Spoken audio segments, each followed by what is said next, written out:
Assalamualaikum warahmatullahi wabarakatuh. Perkenalkan, nama saya Bima Natamulana. I'm from GPM Hosting 3. I'm school in SMA School Group. I'm grade 11 Senji. So today I will explain about fraktura, yaitu adalah tentang penyakit tentang sistem gerak kita. Oke, langsung saja kita masuk ke penjelasannya.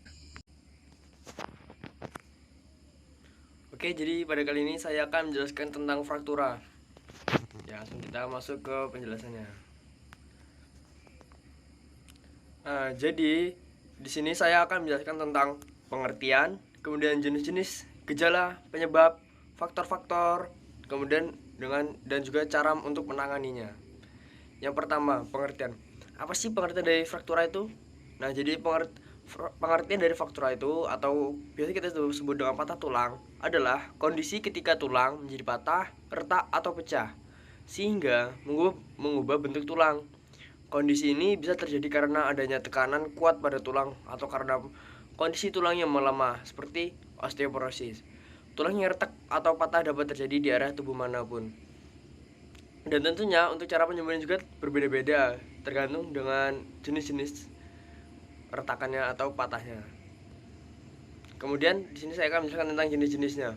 Nah, secara umum jenis-jenis fraktura itu hanya ada 4, yaitu fraktura terbuka, fraktura tertutup, fraktura parsial, dan juga fraktura total. Nah, untuk fraktura terbuka itu tuh dia biasanya hingga tembus ke luar kulit, atau kulit kita tuh bisa menjadi rusak ketika terjadi patahan tersebut. Ini contohnya seperti yang di bagian sini. Kemudian fraktura tertutup yaitu kondisi ketika tulang patah tetapi tidak menembus kulit atau kulit masih utuh. Jadi itu tuh kulitnya tulangnya patah tetapi kulitnya itu tidak tergores atau tidak jadi hanya bagian dalamnya saja yang patah. Kemudian ada fraktura parsial, yaitu kondisi ketika patah tulang tidak seutuhnya atau tidak lengkap, dan itu tuh jadi tulangnya patahnya tidak hingga putus tapi masih ada sambungannya, hanya retak sedikit atau patah sedikit.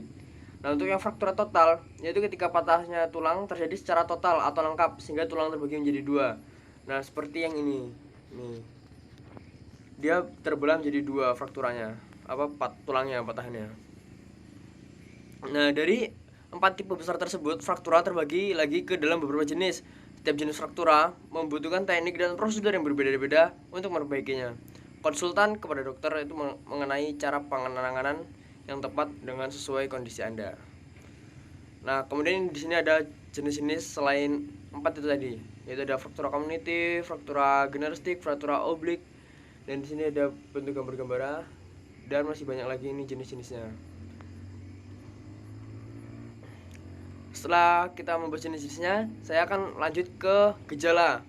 Nah, biasanya tanda dan gejala fraktura yang dapat terjadi pada tulang kita itu berbeda-beda pada setiap orang, tergantung jenis dan juga lokasi dan tingkat keparahan yang dialami.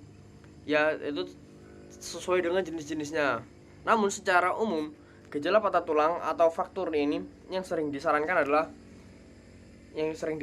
seperti misalnya rasa nyeri atau sakit yang umumnya parah di area tulang yang mengalami frakturanya, kemudian pembengkakan di area tulang yang mengalami fraktura. Lalu ada deformitas atau perubahan bentuk yang terlihat jelas di area tubuh yang mengalami fraktura. Kemudian sulit mempergerakkan bagian tubuh di area patahannya tulang.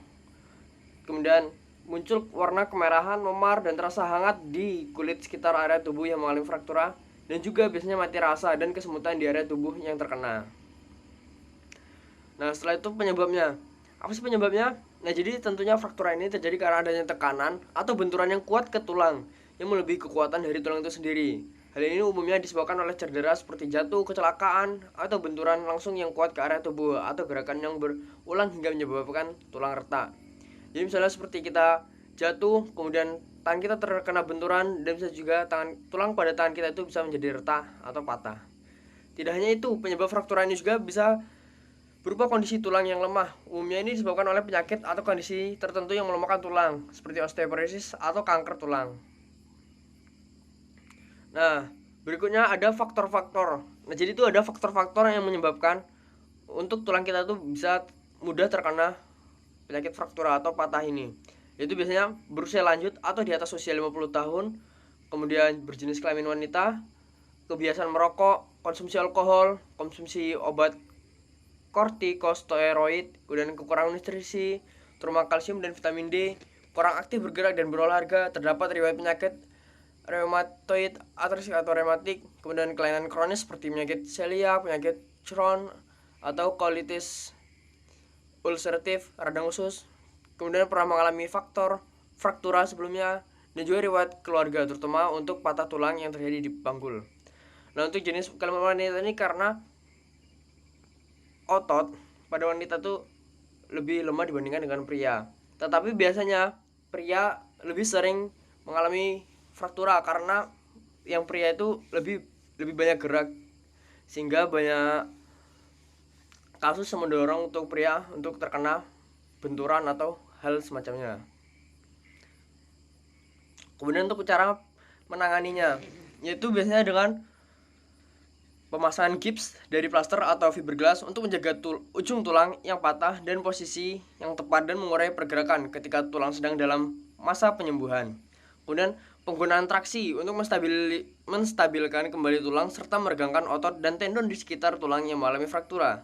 Kemudian ada obat-obatan untuk meredakan rasa nyeri. Kemudian pembedahan atau operasi patah tulang untuk mengembalikan posisi tulang ke tempatnya. Jadi tangan kita dioperasi.